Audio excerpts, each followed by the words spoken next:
Okay, as we continue our study through the book of Romans here on the listener's commentary, we left off in our last session in verse 17 of Romans chapter 8. And that verse ends by talking about two things: suffering and glory. Suffering and glory. Well, those two themes really become the springboard for everything else that follows in chapter 8.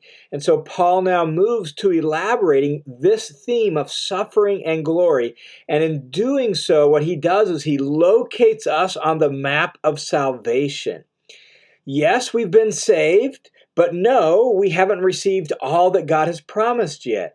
And this is our current location, and this is our current situation, so that we don't fully see the glory that is ours both now and in the future to come. We're saved, as Paul will say in the section we're going to look at here on this session. We're saved, he says, in hope. And now we, along with all of creation, suffer and groan while we wait for the fulfillment of all things.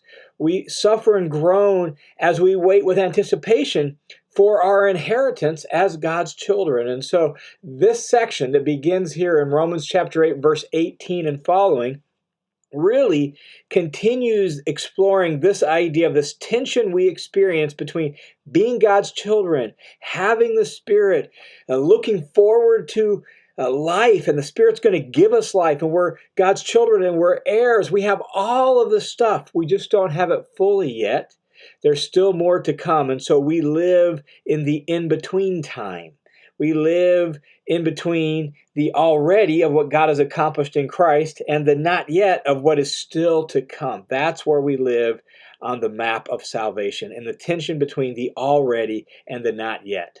And what Paul wants us to know is that in that tension and in the suffering and in the struggle of the present time, it doesn't compare to what's going to come in the future. And not only that, in the struggle, in the tension of the present time, we have help, the very help of God's Spirit to lead us through to the final day and to the reception of all that God has promised for us. And so Paul begins Romans 8, verse 18 by saying, "For I consider," that is, I calculate. I've done the math. That's the idea of the word consider here. It's our word logizomai that we saw way back in chapter 4, and we've seen it in chapter 6. We see it again here. It's reckon, it's consider, it's calculate, it's do the math, add things up, think things through. And so he says, I've done the math. I consider that the sufferings of this present time are not worthy to be compared to the glory that is to be revealed to us. Notice those two words, suffering and glory, that flow right out of verse 17. We're God's children, we're heirs, if indeed we suffer with him, that we might be glorified with him. And Paul says, and the suffering doesn't hold a candle to the glory that's going to come. As heavy as the suffering might seem, if you were to put it on a scale, and then on the other side of that balance scale, you would put the glory that's going to come, well, the glory is so much greater, so much weightier, that it doesn't, that the suffering is just immediately outweighed by the glory. And so Paul says the sufferings of this present time are not worthy to be compared with to the glory that's going to be revealed to us. And then that sets the trajectory for everything that follows, where we're going to explore this theme of the present time. Yes, we have an inheritance. Yes, we have glory to look forward to. But in the present time, we experience difficulty, confusion, hardship, and suffering. And so he's going to explore this tension that we live in what follows. And so he says in verse 19, "For the anxious longing of the creation waits eagerly for the revealing of the sons of God." Let's keep reading through verses 20 and 21 so that you can hear the whole flow of thought, and then we'll come back and clarify some of this. So in verse 20, he says, "For the creation was subjected in futility, not willingly, but because of him who subjected it, in hope that the creation itself will also be set free from its slavery to corruption into the freedom of the glory of the children of God." All right, let's walk back down through verses 19 through 21 and try to make sense out of what he's getting at. The key idea of these verses is that the whole creation itself groans for the coming glory of that final day. Like, not just we groan, not just we suffer, but creation itself is looking forward to that day. And so, verse 19, creation has this anxious longing as creation waits eagerly for the revealing of the sons of God. So, the picture Paul is painting in verse 19 is of the whole physical creation, the whole universe, the earth itself, everything waiting eagerly for the day that the curtain's going to be pulled back. All things are going to be revealed or restored, and God's children are going to be revealed in glory for who they really are and going to inherit all things. That day of glory, that's what he's talking about when he talks about the revealing of the sons of God. He's talking about us as God's children being revealed in all our glory and all things being restored. And he's saying, man, creation itself is looking forward to and longing for that day. And even groaning, he'll say, for that day in what follows. So creation is looking forward to this great and final day. And then he explains why that's the case in verses 20 and 21. Why is that the case? Well, creation itself was subjected to futility. And so the physical order, the physical creation in some way has been subjected to futility. The idea of futility is decay and corruption and breaking down. It may even, in our modern scientific language, refer to things connected with the second law of thermodynamics, right? Where everything tends towards disorder and decay, right? Like creation was subjected to futility, not willingly, but because of him who subjected it, meaning God, because of God who subjected creation, so that creation somehow was subjected to futility under God's good wisdom for whatever reason. This seems to be an allusion back to Genesis chapter 3, where creation undergoes the curse, right, that comes in connection with the fall of human beings. And so what in a biblical worldview, in a biblical theology, the order that things were supposed to be in was God as ruler over all of creation, humans in partnership with God, in attachment to God as co-rulers then over the earth, and then all things working properly because of that connection between God through humans and then down through the created physical world. Well, when humans broke faith with their Creator and rebelled and sinned, right, that threw everything out of whack, and it threw the whole chain of command out of whack. And so now everything is working improperly, not working the way it's supposed to. It's shipwrecked, right? It's broken down. It's running down because human beings were supposed to work in partnership with God to be co-rulers over all of this, and now it's all broken, right?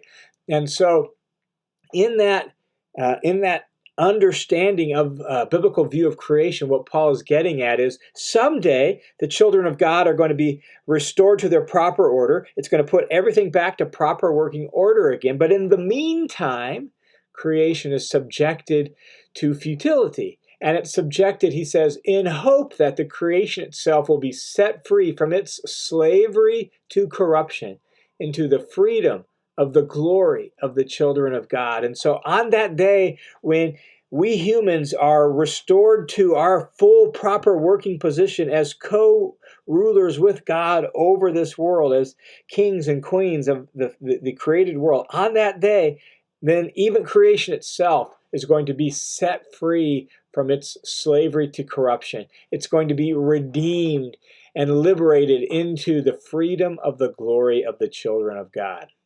This ultimately is the expectation of the new heavens and the new earth, which was first spoken about in Isaiah 65, verse 17, is picked up again in 2 Peter chapter 3, verse 13 and following, and then again in Revelation 21, verse 1 and following, where God promises to bring a new heavens and a new earth in which righteousness dwells. Well, creation, Paul's point here in Romans chapter 8, creation is longing for that day, is groaning for that day, is eagerly expecting that day. It's looking forward to that day that creation longs and is on tiptoe and in anticipation of that great day when all things are going to be made new, and when creation itself is going to actually work the way God originally designed it to work. And so Paul says in verse 22, "For we know that the whole creation groans and suffers the pains of childbirth together until now." The picture of creation groaning and suffering as God is working with creation, trying to bring about a new creation out of it. And Paul uses the imagery of childbirth. It's like God's birthing a brand new world out of the midst of this present world through all that he's doing through Christ and the Spirit and through his children who are going to be a part of this brand new world someday. And so creation is suffering, it's groaning, but it's doing so in anticipation of something beautiful and holy and good that's going to come. And then Paul goes on in verses 23 through 25 and says, "And likewise we groan." Not only is creation groaning to be set free from its bondage to decay and its slavery to corruption, but we groan too as we wait for that day, right? Like creation isn't working right. That creates all sorts of hardship, difficulty, and suffering for us. We're part of this broken down world. And so as creation longs and looks forward and groans for that day, we also groan as we look forward to that day. So look what he says in verse 23. He says, "And not only this, but we ourselves also, having the first fruits of the Spirit, even we ourselves groan within ourselves, waiting eagerly for our adoption as sons, the redemption of our body." Man, there is so much in verse 23 to think through as we process where we live and what life is like and what we're looking forward to. He says that we have the first fruits of the Spirit. And so we as Spirit people, right? The Spirit has come to dwell in us. Well, the Spirit is like the first fruits. He's like the initial pledge, the initial down payment of all that God is going to give us in the future. And so the Spirit himself are like the very first fruits. They're like the taste, the appetizer of the glory that is to come. And so we enjoy the Spirit now, and yet we know he promises more to come in the future. And so the Spirit's present in us and among us is the first part of this new creation that is broken into the here and now, promising more to come. And so we look forward to that more. Not only that, in the present time, enjoying the first fruits of the Spirit, we groan within ourselves, right? There's this angst, there's this groaning, there's this longing for more. And so we groan within ourselves. And as we groan, we're doing so because we're waiting eagerly. We're waiting with anticipation. We're looking forward with anticipation. We're waiting eagerly for, he says in verse 23, our adoption as sons. Okay, hold on. Didn't Paul just say up above that we already have received a spirit of adoption as sons? Yes, he said that in verse 15. So what does it mean that we're waiting for our adoption as sons?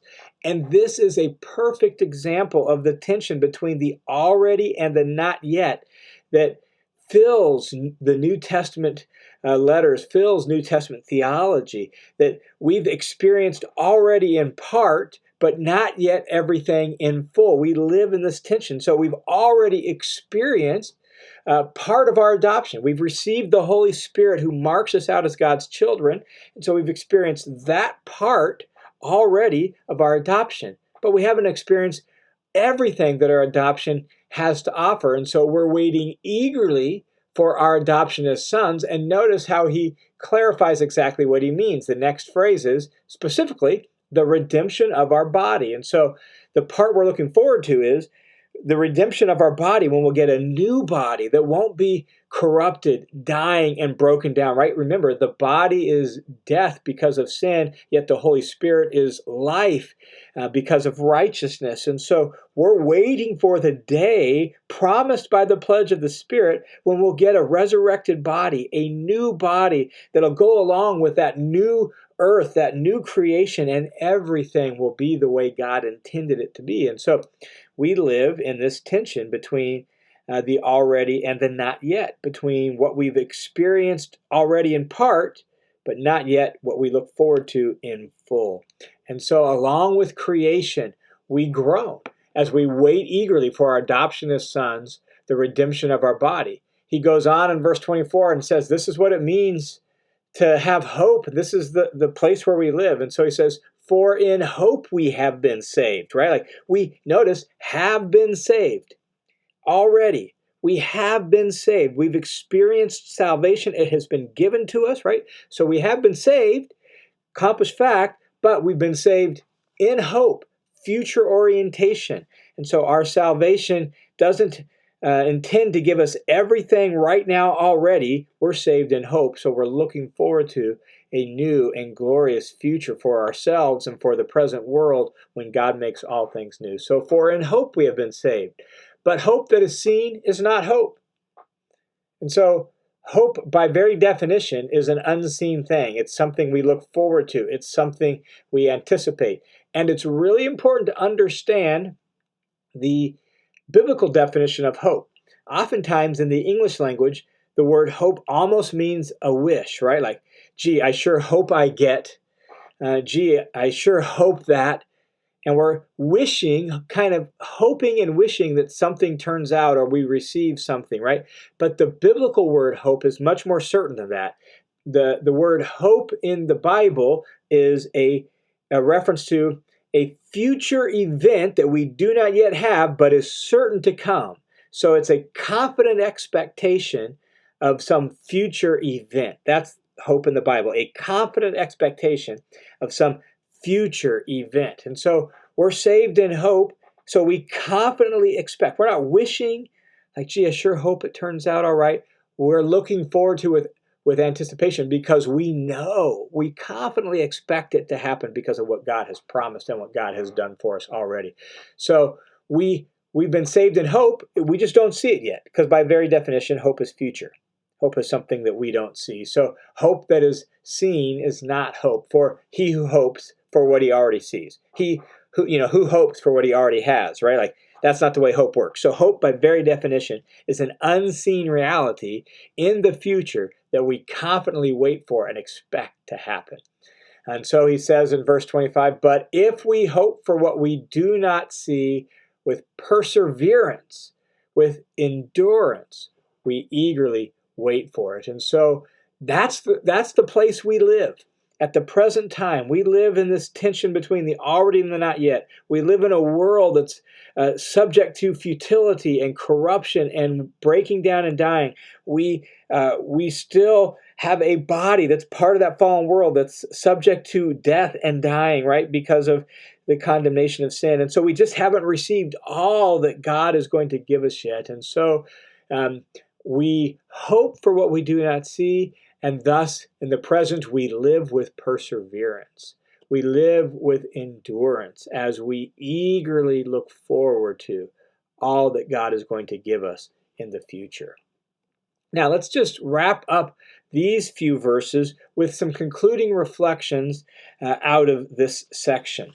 The repetition of groaning is obvious and intentional in this section, and we need to hear that. Creation groans.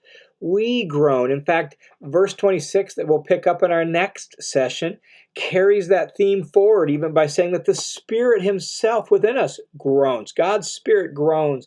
And so more on that in our next session, but groaning, that is part of the world we now live in. That's part of our experience. Paul's point is to describe the present state of affairs as a time of groaning because our redemption isn't fully accomplished yet. And so it is groaning, but it's the groaning of childbirth, right? He used that imagery. It's groaning what's associated with a beautiful, glorious, joy-filled goal and with great anticipation. That's the groaning of childbirth, and that's the groaning of our present time. We groan right now. We ache right now. We wish things were different right now, but it's groaning that looks forward to a beautiful, glorious, joy-filled goal.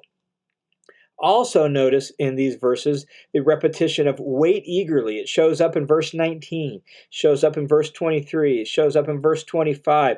This too is our stance or our posture in the present situation. As we groan, we are leaning forward with eagerness, waiting for what is to come.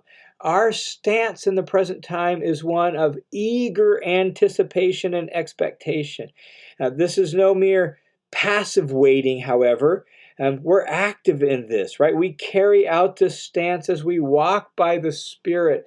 And as we look forward to the future that is to come, we do so with perseverance. And so we're involved, we're hanging in there, we're enduring, we're persevering with our eyes firmly focused forward in great anticipation for all that God is going to give us as his children. And at this point here then in Romans 5 through 8, this great section of Romans 5, chapters 5 through 8, right? We actually emerge back where we began. We began in chapter 5 with peace with God, right? Having been justified by faith, we have peace with God. We're here again, though now stated in terms of being beloved children, free to address him as Abba, Father.